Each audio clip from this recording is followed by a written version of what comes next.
नमस्कार, मैं हर्षवर्धन त्रिपाठी। नमस्कार, मैं हूं राजकिशोर। राज की बात हर्ष के साथ के इस अंक में बात होगी। नहीं, विदेश की बात नहीं करेंगे। विदेश में गए राहुल गांधी की बात करेंगे। राजनीति देश में करनी है, घूमना विदेश में है, बात विदेश में करनी है। नरेंद्र मोदी क्या परम पूज्य सरसंघ चालक डॉक्टर मोहन भागवत में कुछ बड़ा संदेश छिपा है क्या? क्योंकि बहुत अरसे के बाद, या यूं कहें कि मैंने तो पहली बार देखा कि प्रधानमंत्री बनने के बाद परम पूज्य सरसंघ चालक डॉक्टर मोहन भागवत करके नरेंद्र मोदी की तरफ से लिखा गया हो। संघ 100 वर्ष हो गया, 100 वर्ष के आगे की कहानी शुरू हो गई है, क्योंकि विजयादशमी हो गई। किधर अब संघ जाएगा और बिहार में क्या कुछ हो रहा है? क्योंकि देखिए, बिहार में तो बहुत कुछ हो गया है ना। वहां तो प्रशांत किशोर कह रहे हैं कि अर्श पर या फर्श पर, तो किधर जाएगा मामला? तेजस्वी कुछ बुझ गए क्या? उनका तेज कहां चला गया? क्या तेजस्वी का तेज कहीं और चला गया? उसका गुनहगार कौन है? इसकी भी बात करेंगे। और इन सारी बातों को करें उससे पहले तो चलिए विदेश ही हो लेते हैं। तो चलिए, क्योंकि विदेश में अगर देश की बात हो रही है तो उसके मायने ज्यादा है। तो राहुल गांधी ने, मैं ये कहूंगा कि ये आपका जो है फेवरेट सब्जेक्ट भी है। तो राहुल गांधी ने दो काम किया है। एक तो उन्होंने इंजीनियरिंग का बहुत बड़ा ज्ञान दिया है। मुझे लगता है कि सारे जो आईआईटीएंस हैं, सब लोग हैं, वो अब सोचें। पुश के बाद पुट मोटर देयर, ये नया कीवर्ड है कांग्रेसियों के लिए। अब वो बेचारे परेशान हैं, क्योंकि उन्होंने कह दिया कि भाई इंजन जो है वो डिसेंट्रलाइजेशन ऑफ पावर का है। किसी ने उनको समझा दिया है डिसेंट्रलाइजेशन मतलब क्या होता है। अच्छा, वो इतना डिसेंट्रलाइजेशन कर दिया है कि बिहार में चुनाव हो उससे वो पूरी तरह से अपने आप को अलग कर लिए, डिसेंट्रलाइज कर दिया है कि विदेश में जाकर भारत नेतृत्व तो नहीं कर सकता, इंजन का पुट मोटर देयर करना, ये सब क्या आपको लग रहा है? राहुल गांधी मतलब कुछ कैसे दिख रहे हैं आपको? देखिए हर्षवर्धन जी, पहली बात तो यह है कि राहुल गांधी ने उसमें दो बातें कही हैं जिन पर हम चर्चा कर सकते हैं। बातें क्या कही हैं?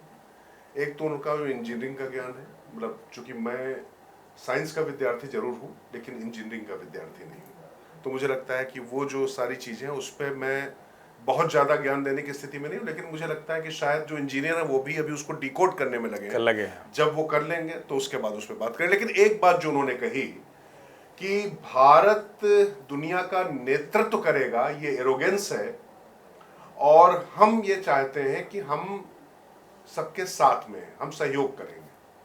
तो ये नेतृत्व करने का मतलब क्या किसी को दबाना होता है? नेतृत्व करने का मतलब क्या कोई शासन करना होता है? भारत जब विश्व गुरु बनने की बात करता है तो क्या उसके पीछे उद्देश्य ये होता है किसी को कमतर दिखाना है? नहीं। गुरु तो अपनी गुरुता के भार से स्वयं ही बहुत दबा हुआ होता है और उसके साथ में दुनिया को रास्ता दिखाता है। उस ज्ञान के प्रकाश की जो बात होती है और जो जीवन शैली की बात होती है, और ये आज की तारीख में मौजूदा सत्ता शासन ये नहीं कहते चले आ रहे। हमारे जो मनीषी थे वो हमेशा समष्टि की, पूरे विश्व की, वसुधैव कुटुंबकम की, और जब वो बात करते हैं तो पूरी सृष्टि के कल्याण की बात करते हैं, समष्टि के कल्याण की बात करते हैं। तो यहां पर ये जो नेतृत्व करने की जो भावना पैदा होती है उसके पीछे उद्देश्य ये होता है कि दुनिया में सहज जीवन हो। लेकिन ये जो डिफीटिस्ट अप्रोच है ना, जो सांप और सपेरों का देश जो बताया गया पश्चिम की तरफ से, उसी पश्चिम में जाकर ये बताने की कोशिश करना कि नहीं नहीं साहब, हम तो नेतृत्व करने की हिमाकत नहीं कर सकते हैं, बल्कि हम आपके साथ चलना चाहते हैं, हम आपको सहयोग करना चाहते हैं। ये कहने की आवश्यकता क्या थी? आप ये बताइए कि ठीक है, बराबरी से भाई यहां पर भी जब बात होती तो ये तो बात होती थी कि हम किसी के साथ में बुरा बर्ताव नहीं करेंगे, आंखें मिलाकर बात करेंगे, इतनी तो बात हो रही। तो इसमें इस तरीके से अपोलोजेटिक होने की जरूरत नहीं थी। और मुझे लगता है कि ये वो ग्रंथि है हर्षवर्धन। बिल्कुल, उस ग्रंथि से मुझे लगता है इसको थोड़ा सा हर्षवर्धन ज्यादा बेहतर तरीके से बता पाएंगे। इस ग्रंथि से उभरने की आवश्यकता है। भारत जब नेतृत्व की बात करता है तो वो मानव मात्र के कल्याण की बात करता है, समष्टि के कल्याण की बात करता है, और ये होता रहा है। भारत का जो दर्शन है वो लोगों को दिखाता चला रहा है। देखिए, जो आपने कहा ना, ये जो हीन भावना है, उनको लगता है वो शासन में रहेंगे, अपना उनका तंत्र चलता रहेगा, और हीन भावना वो अपने अंदर नहीं भरना चाहते हैं। इसको समझिए, ये बड़ा महत्वपूर्ण है। वो भारतीयों के मन में हीन भावना भरना चाहते हैं। कौन सी हीन भावना? जो देश के प्रथम प्रधानमंत्री जवाहरलाल नेहरू लॉर्ड माउंटबेटन और एडविना माउंटबेटन के साथ उनका तो ठीक है एक दर्जा था, एक दूसरे का रिश्ता संबंध था, भारत के लोग, देखो अंग्रेज हैं ये, इनकी तरफ ऊपर मुंह करके देखो, ये तुमसे श्रेष्ठ है, ये वाली वो भावना है। जब सवाल ये पूछा गया कि क्या भारत या चीन या भारत और चीन आगे दुनिया का नेतृत्व कर सकता है, इसका एक लाइन में जवाब होना चाहिए, बिल्कुल करेगा, कर सकता नहीं करेगा। वो ये भी कह सकते थे कि नहीं नहीं अभी नहीं कर पाएगा क्योंकि अभी नरेंद्र मोदी हैं, मैं जब आऊंगा तो भारत नेतृत्व की सीट पर होगा, कह सकते थे वो। लेकिन भारत को हीन भावना की तरह से देखते हो, भारत और भारतीयों को वो अपनी प्रजा के तौर पर देखते हैं। साझा क्या होता है भाई? साझा तो हम वसुधैव कुटुंबकम कहने वाले लोग हैं, हम तो सर्वे भवन्ति सुखना सर्वे सन्तु निरामया कहने वाले लोग हैं, हमें कौन सा साझा समझाएगा? लेकिन जब आप इस सवाल का जवाब यूं देते हैं तो इसका मतलब ये है कि भारत की लीडरशिप पोजीशन आपसे बर्दाश्त नहीं होती। क्या कौन सी वाली पोजीशन रहेगी जो अभी राजकिशोर ने कहा सांप सपेरों का देश है, या कौन सी पोजीशन बर्दाश्त होगी कि हम कहें नहीं नहीं हम तो चूंकि लीडरशिप कर नहीं सकते तो गुट निरपेक्ष रहेंगे। गुट निरपेक्ष क्या होता है भाई? आपकी कोई पोजीशन नहीं, हमेशा आप ग्रे शेड में रहेंगे, ना ब्लैक एंड ना व्हाइट है, आपका कोई पक्ष नहीं है। और जिसका कोई पक्ष नहीं होता है ना, वो सचमुच किस अवस्था में होता है उसको मैं बोलूंगा नहीं। जिसके पक्ष होगा वो तो एक तरफ खड़ा होगा ना। ऐसा कैसे हो सकता है कि आपका पक्ष ना हो भाई? या तो इस तरफ होंगे या उस तरफ होंगे, हेड होगा या टेल होगा, सिक्का खड़ा कैसे होता है? इसका मतलब ये कि अगर आप उस अवस्था में हैं तो उस अवस्था को मैं क्या ही कहूं।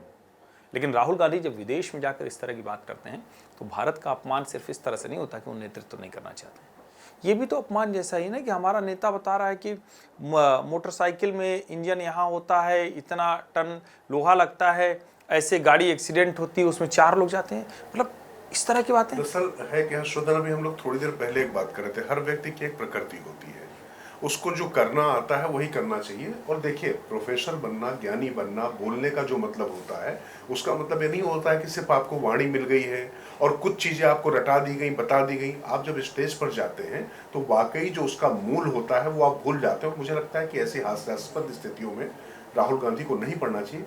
समझाने के लिए पहले खुद समझना पड़ेगा, कॉन्सेप्ट क्लियर नहीं होंगे। और मैं फिर कह रहा हूं कि किराए के ज्ञान से आप जो है दुनिया को ज्ञान का प्रकाश नहीं बांट सकते। ये आपने गजब, उधारी का गांधी किराए का ज्ञान लेके कोलंबिया में अब ये वन लाइनर जो है नहीं भाई, गांधी तो इनके परिवार में कोई गांधी तो था नहीं, तो उधारी का ही गांधी हुआ और किराए का ज्ञान हो गया क्योंकि आप उसको एक्सप्लेन नहीं कर पा रहे हैं। इंजीनियरिंग का ये नया मॉडल, सब परेशान है, दुनिया परेशान है।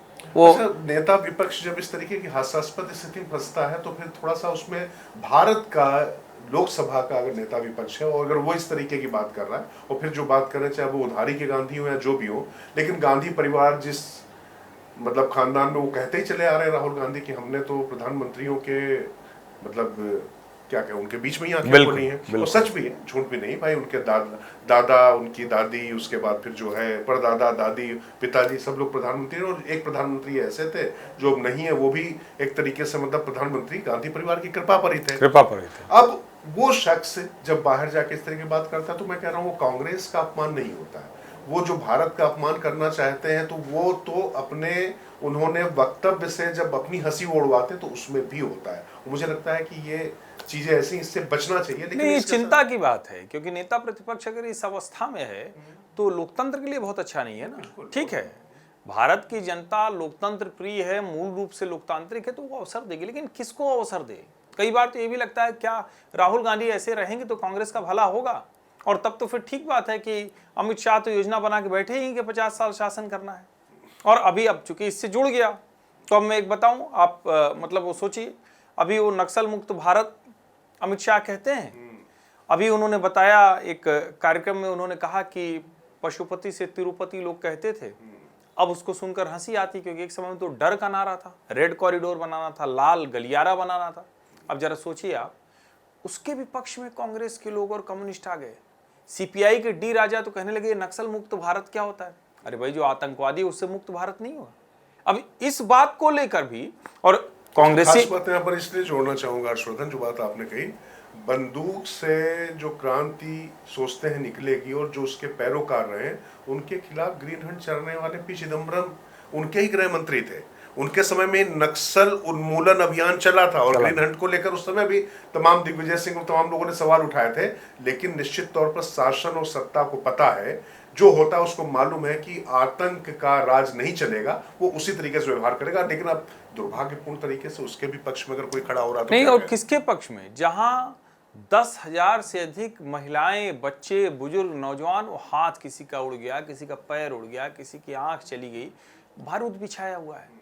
वो नक्सली थे। 126 जिले प्रभावित थे। आज सोचिए, आज 18 जिले प्रभावित हैं, 36 एक्सट्रीमली प्रभावित था, सिर्फ 6 प्रभावित हैं। कौन सा राज्य नहीं था? आंध्र प्रदेश, महाराष्ट्र, तेलंगाना, छत्तीसगढ़, बिहार, उत्तर प्रदेश, मध्य प्रदेश, सब जगह नक्सली घुसे हुए थे। सब गायब हो रहे हैं अब। और उसके अभियान को आप कह रहे हैं तो अमित शाह तो बड़ा शानदार काम कर रहे हैं।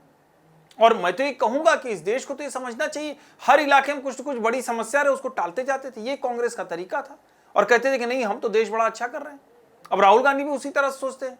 और राहुल गांधी की ये सोच, मतलब ठीक है, अब उनके लोग शायद कम्युनिस्टों से घिर गए हैं, वो उसी तरह के सलाहकार हैं तो घिर गए हैं, लेकिन ये सोच खतरनाक है। और इसीलिए इसका जिक्र मैंने किया कि जब वो बार बार विदेश जाते हैं और वहां से पता नहीं कौन सा कुछ लेकर आते हैं, जो अभी राजशोर ने कहा कि भाई अगर आप समझ नहीं पाएंगे, रट्टू तोता नहीं हो सकते हैं ना। नहीं, बिल्कुल। आप कुल मिला के ऐसा ना कि मैं सोचूं कि जो है किसी ने एक पर्चा दे दिया, कोई रिसर्च पेपर पढ़कर अगर मैं प्रोफेसर कहीं बन जाऊं तो वो नहीं हो सकता। उसके लिए पूरा जीवन लगता है, आपको पढ़ना पड़ता है, उसकी विशेषज्ञता हासिल करनी पड़ती है। लेकिन हर्षवर्धन, इसके साथ थोड़ा पॉलिटिक्स पे आते हैं। कुल मिलाकर वोट चोर, गद्दी छोड़, वोट चोरी यात्रा, वोट अच्छा, आपने याद दिलाया तो मुझे याद आया कि ये भी कोई अभियान था। हाँ, इसीलिए मैं कह रहा हूँ। लोग तो भूल गए हैं ये, क्योंकि SIR हो गया, फाइनल लिस्ट आ गई और कहीं से कोई ऐसा तो आया नहीं, किसी ने कोई ऐतराज भी नहीं किया। 30 सितंबर को आ गई, अब तो देखिए 3 दिन हो गए, अब तो कोई ऐतराज भी नहीं हुआ। वो तो वहां पर मुख्य चुनाव आयोग पहुंच के लौट भी आए। तैयारी हो गई भाई, अब तो पूरी तैयारी है। अब तो मतलब 7-8 तारीख को मेरे ख्याल से सर्वोच्च न्यायालय में जो निर्णय है उसी की शायद प्रतीक्षा होगी, लेकिन गायब हो गया वो मुद्दा। तो क्या तेजस्वी का तेज गायब करने के लिए वो तथाकथित वोट अधिकार यात्रा निकाली गई थी क्या? पॉइंट समझिए आप। ये सवाल है, क्योंकि 2020 में भी जब राहुल गांधी ने ज्यादा रैलियां की तो तेजस्वी पीछे चले गए, बड़े कम सीटों से हारे थे। तेजस्वी मुख्यमंत्री की कुर्सी पर बैठते बैठते हार गए। सबसे बड़े दल के रूप में उभरने के बावजूद भी अगर सत्ता में आरजेडी और कांग्रेस, यानी ये जो महागठबंधन नहीं आ पाया था, तो उसका कारण था कांग्रेस का प्रदर्शन। कांग्रेस का सीटें नहीं, कांग्रेस का 70 सीटें लेकर नहीं सर, थोड़ा सा ये कांग्रेस का। अच्छा, राहुल कांग्रेस आप मैं, कहना चाहते हैं? मैं कह रहा हूँ भाई, जिसका प्रदर्शन उसे कही है ना, मतलब गलत मैसेज चला जाता है, लोग समझे ना। जो भी है, कांग्रेस जो राहुल गांधी जिसका नेतृत्व कर रहे हैं, वो जो है 70 में से 19 सीटों पर मात्र जीत पाए थे। और ये बात कही भी गई, हालांकि कांग्रेस के अपने तर्क वितर्क थे, लेकिन ये तो सच है कि जब तक तेजस्वी वहां पर चेहरे के तौर पर दिखाई पड़ रहे थे, तब तक माना जा रहा था कि तेजस्वी बनाम नीतीश मुकाबला होगा। हमने और हर्षवर्धन ने इसी शो में पहले भी चर्चा की थी कि राहुल गांधी ने जाकर वहां पर नीतीश कुमार को बड़ा कर दिया, क्योंकि वहां पर जाकर उन्होंने तेजस्वी को छोटा करने की कोशिश की, तेजस्वी के तेज पर अपना आभा मंडल बिखेरने की कोशिश की। लेकिन क्या इससे चुनावों पर कोई फर्क पड़ रहा है? कोई बात आ रही? आज की तारीख में कोई कुछ भी कहे, इतनी न्याय यात्रा और सब कुछ करने के बाद वहां पर कोहराम तो प्रशांत किशोर ने मचा के रखा, पीके ने मचा के रखा हुआ, चाहे इधर हो चाहे उधर हो, वो दोनों तरफ ऐसा वार कर रहे हैं। आपने ध्यान दिया कि कोई भी बचाव करने नहीं आ रहा है, कोई इंगेज नहीं होना चाहता है प्रशांत किशोर से। ठीक बात है। वो हिट कर रहे हैं और दूसरे रन कर रहे हैं, वो हिट एंड रन नहीं कर रहा है। और ये बात मैं वहां सत्ता पक्ष के लिए भी कह रहा हूं और जो वहां पर विपक्ष में उनके भी कह रहा हूं। तो क्या ये लेकिन कुछ आपको लग रहा है कि मतलब वाकई कुछ वहां पर तीसरा विकल्प? अभी कहने में थोड़ा अजीब लगता है, लगता नहीं जिस तरीके के जाति आकंठ पे डूबा हुआ बिहार है, परंतु कम से कम मुद्दे तो उस बंदे ने उठा दिए वहां पर। नहीं, मुद्दे उठाए हैं। और देखिए, मुद्दा तो तेजस्वी भी उठा रहे थे, लेकिन राहुल गांधी ने सब गुड़गोपर कर दिया। वोट चोरी वाला अभियान चला के अपनी PPT, अपनी प्रेस वार्ता, उसके चक्कर में सब गुड़गोपर कर दिया। वरना तेजस्वी तो ठीक जा रहे थे ना, बात कर रहे थे रोजगार की, नौकरी की बात कर रहे थे, कानून व्यवस्था की बात कर रहे थे। अब प्रशांत किशोर वाला मुझे लगता है कि थोड़ा सा ज्यादा उम्मीद से हो रहे हैं। मतलब है मसला, लेकिन आप थोड़ा ज्यादा उम्मीद से हो रहे हैं। अब प्रशांत किशोर अचानक इतने बड़े थोड़ी ना हो जाए। नहीं, हालांकि एक बात मैं कहूंगा, जब हम कहते हैं कि जातीय उसमें आकंठ डूबा हुआ बिहार हर राज्य में है, यहाँ तो बल्कि जातियों का नेता है उनके खांचे में, इसलिए हमें लगता है। वरना अगर इतना जाति में होता तो भाजपा के लिहाज से एक तरह से देखें सवर्ण उनके साथ हैं, माइनस यादव ओबीसी उनके साथ हैं, ईबीसी नीतीश कुमार के साथ हैं, मुसहर समाज जीतन राम मांझी के साथ है, उपेंद्र कुशवाहा भी कोयरी कुर्मी को लेकर आते हैं, चिराग पासवान ये दलित को लेकर आते हैं। तो एक तरह से कहें इधर का समीकरण बड़ा स्ट्रांग है।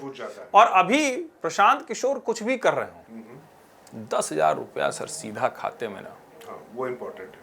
मतलब 1 करोड़ महिलाओं के खाते में 10,000 रुपया, कैश फॉर वोट ही है। नहीं, मैं कैश फॉर वोट नहीं मानता इसको। देखिए, मैं फ्रीबीज पॉलिटिक्स का विरोधी हूं, हम लोग लगातार इसको कहते रहे लगातार, लेकिन ये वाला पैसा ये लाडली बहन और लाडकी भाई बहन की तरह नहीं, ये कोई पैसा आपको वैसे, ये जो महिलाएं हैं उनको स्वरोजगार के लिए, उद्यम के लिए दिया जा रहा है, और ये अच्छा है, पर चुनाव के पहले, लेकिन है वही चुनाव के पहले, हाँ चुनाव के पहले मामला वही, इसको माफ भी कर दिया जाएगा। इतना सीधा भी नहीं है हर्षवर्धन, नहीं माफ वाला नहीं है, ये तो दे दिया गया, माफ हो गया, इसमें कोई ये पैसा वापस नहीं देना है। जो अच्छा कर जाएंगे उनको 2 लाख मिलने का जुगाड़ हो रहा है। ये एक इसको समझिए, ये सिल्वर लाइनिंग ये। अगर 10,000 मिला, उससे कुछ आपने काम खड़ा किया तो 2 लाख आपको और मिल सकता है। अब पहले तो 10,000 ही मिले, तो जिस बिहार को आप कह रहे हैं गरीब है, जिस बिहार में कुछ है नहीं, तो उस बिहार के लोगों को अगर, और 1 करोड़ मतलब हो गया 4 करोड़, यानी अगर औसत 4 लोग एक परिवार में, महिला एक के खाते में 10,000, 1 करोड़ 4 करोड़ हो गया, 7 करोड़ कुछ लाख वोटर हैं, तो आधे से ज्यादा मतदाता सीधे सीधे हुए 4 करोड़। अब 4 करोड़ में मान लीजिए कि भाई वोटर उतने नहीं होंगे 4 के परिवार में, तो फिर भी अगर आप 1 करोड़ महिलाएं हैं तो उसको 2 करोड़ तो सीधे सीधे मानिए, बल्कि 2 से 2.5 करोड़ वोट का ये प्रबंध है। और अगर ये प्रबंध हो गया तो कहां टिकेंगे, ये सब तो हवा हो जाएंगे। मुझे तो लग रहा है, आज मैं ये कह रहा हूं कि कहीं ऐसा ना हो कि प्रचंड आरंभ है, प्रचंड टाइप मामला हो जाए बिहार में। है क्या कि देखिए, अभी तक जितने भी चुनाव हुए, अगर हम महाराष्ट्र की बात करें, इससे पहले मध्य प्रदेश की बात करें, या गुजरात की बात करें, गुजरात की बात करें, कर्नाटक की भी बात करें, जहां पर तेलंगाना की बात करें, जिसने जो ऑफर किया है इस तरीके की चीजें, उसको ये फलित होता दिखाई पड़ा नहीं। इसमें एक राइडर है, राइडर एक जिसके ऊपर भरोसा होने लगा। लेकिन जैसे रेवंत रेड्डी पर भरोसा हो गया, कर्नाटक में भाजपा पर वो भरोसा नहीं हुआ, राजस्थान में अशोक गहलोत पर भरोसा नहीं हुआ, उन्होंने भी सब योजनाएं चलाई, छत्तीसगढ़ में भूपेश बघेल पर भरोसा नहीं हुआ, लेकिन मध्य प्रदेश में मध्य प्रदेश में बीजेपी की सरकार थी और महाराष्ट्र में बीजेपी की सरकार थी, वहां देवेंद्र फडणवीस पे भरोसा हो गया, तो वहां बम हो गया, क्योंकि उनको लग रहा था तो साख जिसकी से, हाँ जो कहा वो किया, तो ये पूरा मसला हुआ। और यहां जब होता हुआ दिख रहा है तो यहां किया, और देखिए कोई कुछ पहले ही दे दिया, और कोई कुछ भी कहे, भाई नीतीश कुमार के शासन काल में 15 के बाद और बहुत कुछ होना चाहिए था पिछले 10 साल में, जो नहीं हुआ, लेकिन 2005 से 15 बहुत कुछ हुआ भी है। और अभी railway, thermal power, rail engine कारखाना, बड़े बड़े पुल, वो बांस से ऐसे जो है वो नाव की जाती थी, उसमें स्कॉर्पियो लाद के पार करना पड़ता था गंगा के, क्योंकि पुल नहीं था। उस बिहार में बहुत कुछ हुआ है।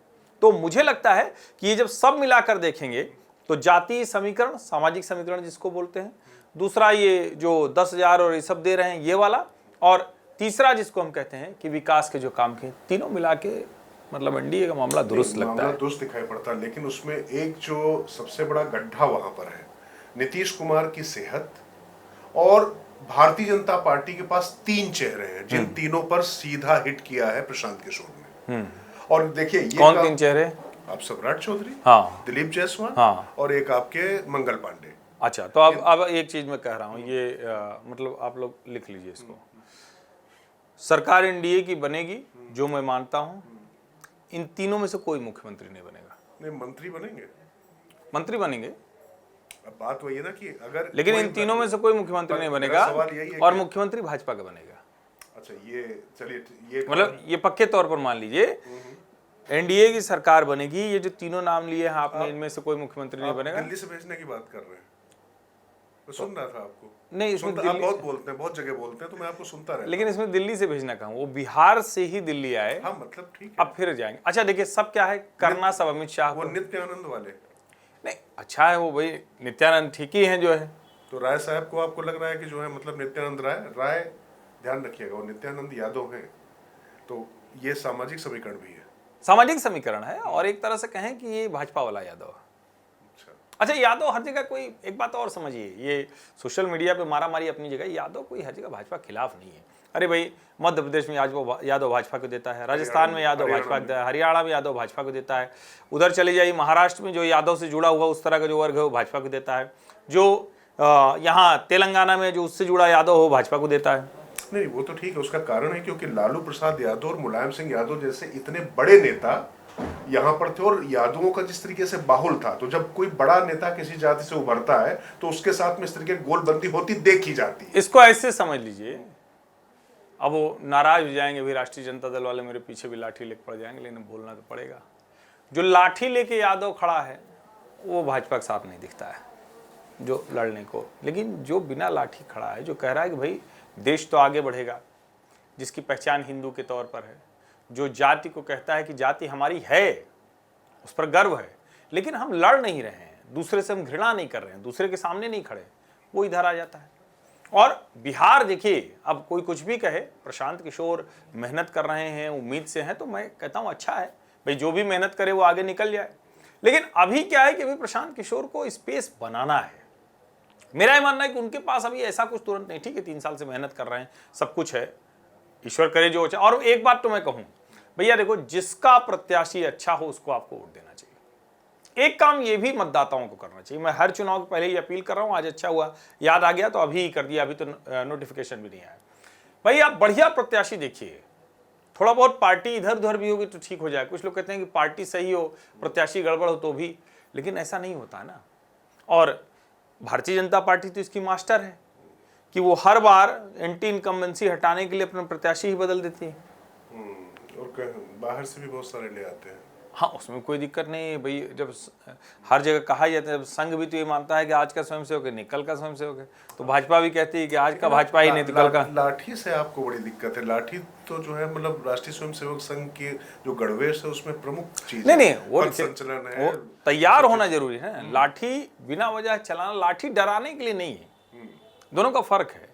जब मैं कहता हूँ डराने के लिए जब आप करते हैं तब सहारे के लिए, बिल्कुल आत्मरक्षा के लिए तो जरूरी है ना भाई, वो तो हर कोई सीखता है, जानता है। तो बिहार जिस तरह खबर जो असली जो है खबर ये दे रहे हैं, कुल मिला के ये जो 3 नाम है जिन पर, अच्छा इन 3 नामों पर मेरी दिलचस्पी जरूर रहेगी कि अगली बार प्रधानमंत्री जब जाएंगे, क्योंकि वहां पर एक बड़ी चर्चा चल रही है कि भाई जब जाएंगे वहां पर इन तीनों पर जिस तरीके के आरोप लगे हैं, उसके बाद क्या प्रधानमंत्री के मंच पर होंगे? होना तो पड़ेगा, क्योंकि एक उप मुख्यमंत्री है, एक वहां पर जो है प्रदेश अध्यक्ष है, तो ऐसा तो नहीं हो सकता। लेकिन इसको लेकर भी डिबेट तो छिड़ गई है। लेकिन सवाल यह है कि क्या नित्यानंद राय वहां पर चुनाव लड़ेंगे? हर्षवर्धन, ऐसा लग रहा है कि वो विधानसभा के चुनाव लड़ सकते हैं, मतलब मुझे तो ये लगता है कि और भी कुछ लोगों को चुनाव लड़ाया जा सकता है विधानसभा का।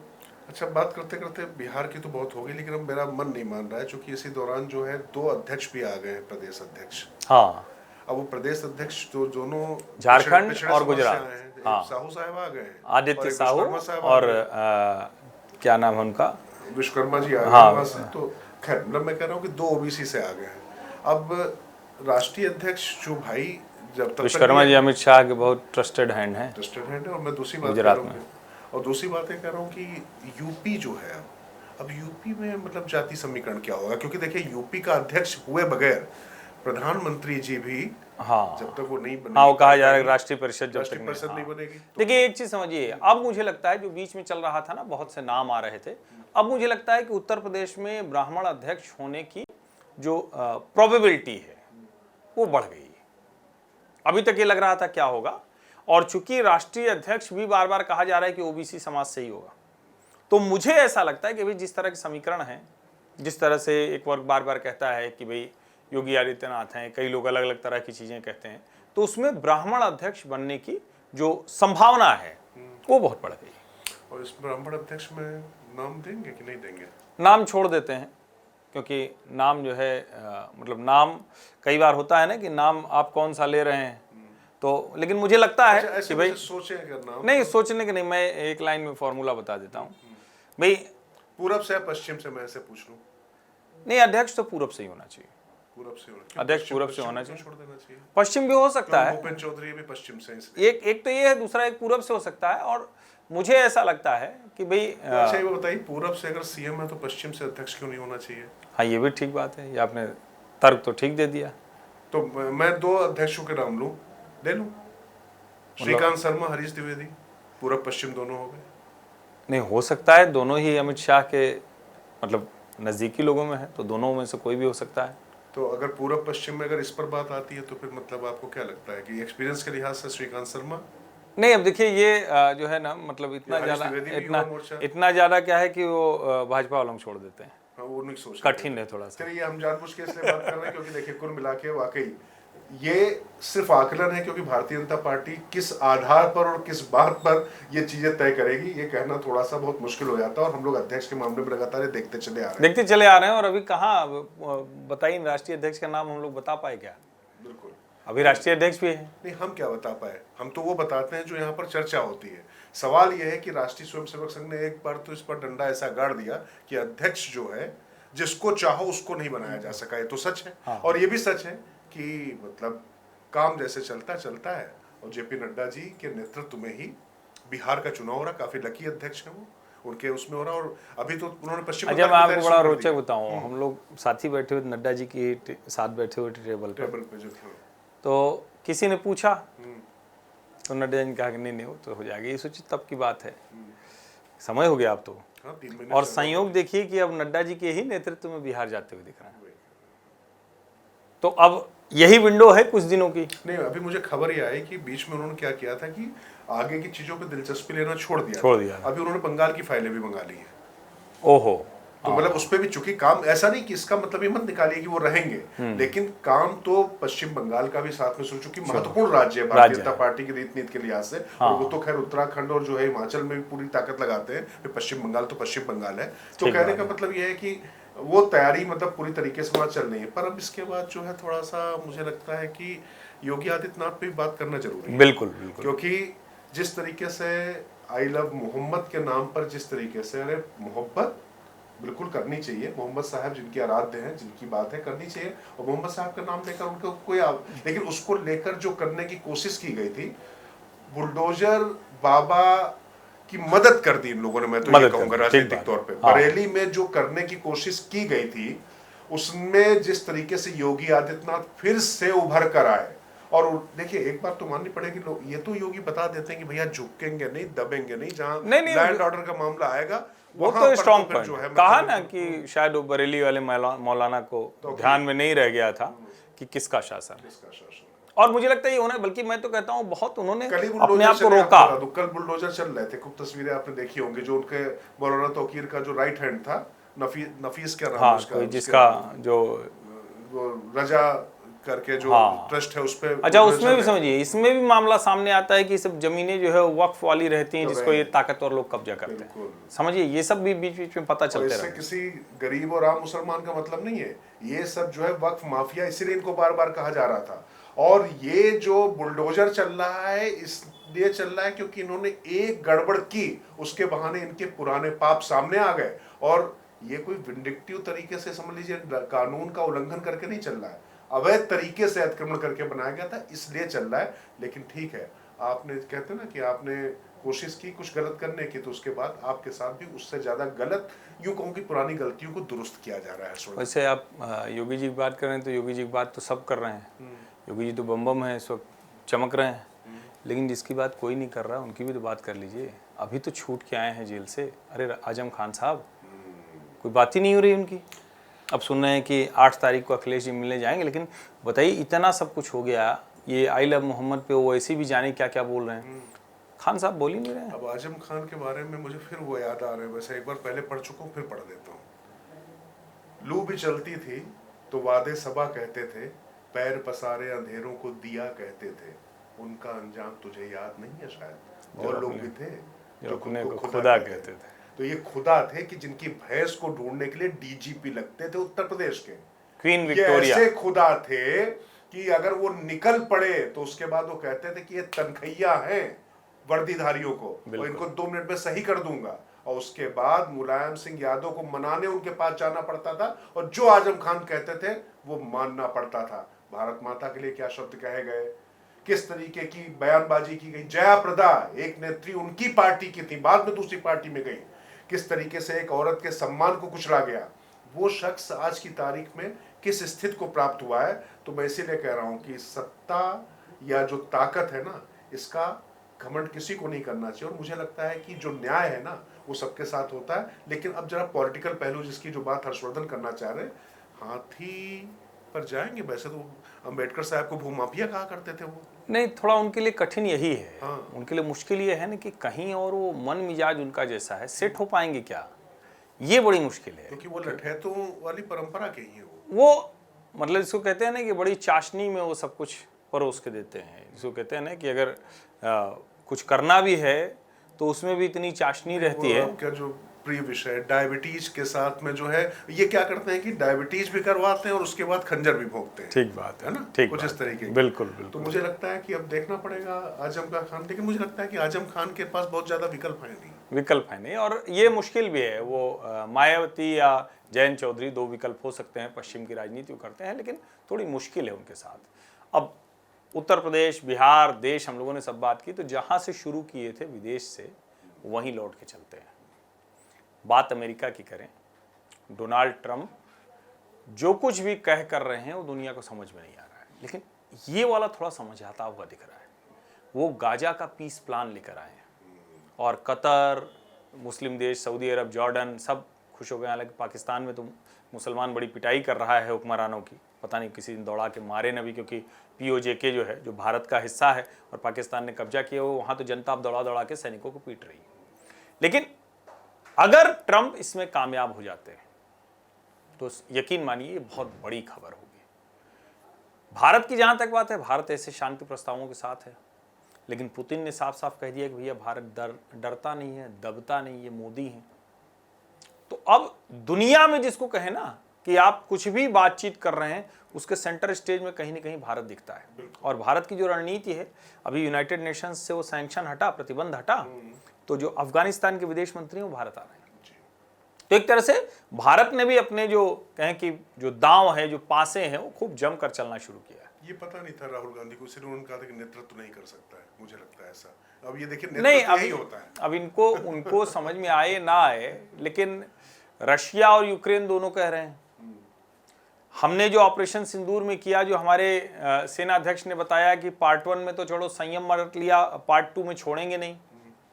जिस तरह की स्थितियां हैं दुनिया के लिए, हमारा जो डिफेंस का ये जो कहें कि एक प्रेजेंटेशन था ऑपरेशन सिंदूर का, वो ऐसा प्रेजेंटेशन है कि दुनिया भर के लिए उनकी स्ट्रेटजी बदलने वाला हो गया है।